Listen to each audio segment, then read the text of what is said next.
আমাদের চাঁপাইনবাবগঞ্জের মানুষ শিশু সন্তান নিয়ে মায়েরা ব্যাগ কোলে হাতে নিয়ে ছেঁচড়াতে ছেঁচড়াতে চাঁপাইনবাবগঞ্জ থেকে গিয়ে সেই রাজশাহীতে গিয়ে আন্তনগর ট্রেনে উঠতে হয়।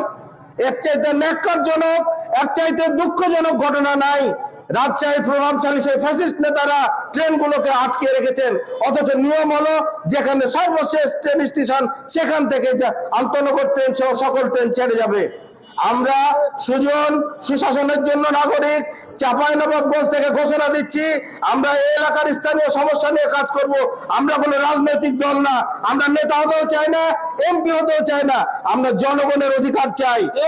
আগামী 1 মাসের মধ্যে ঈদের পর যদি চাঁপাইনবাবগঞ্জ থেকে সকল আন্তনগর ট্রেন না ছাড়ে, সুজন সকল শ্রেণী পেশার মানুষকে নিয়ে এই জেলার মধ্যে কঠোর এবং বৃহত্তর আন্দোলন গড়ে তুলবে।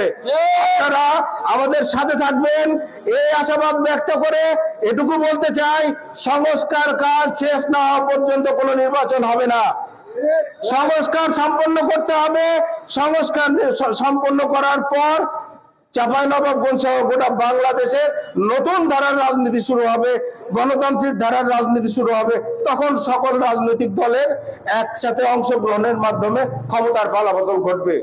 এর বাইরে কেউ যদি নিজের স্বার্থের জন্য দেশকে এবং রাজনীতিকে ব্যবহার করতে চান, তাদেরকে হুঁশিয়ারি করে বলতে চাই, এই ধরনের 54 বছরের যে ফ্যাসিস্ট কার্যক্রম চলে এসছে সেটা ভুলে যান। ওই ধরনের কার্যক্রম আর বাংলাদেশে হবে না ইনশাআল্লাহ।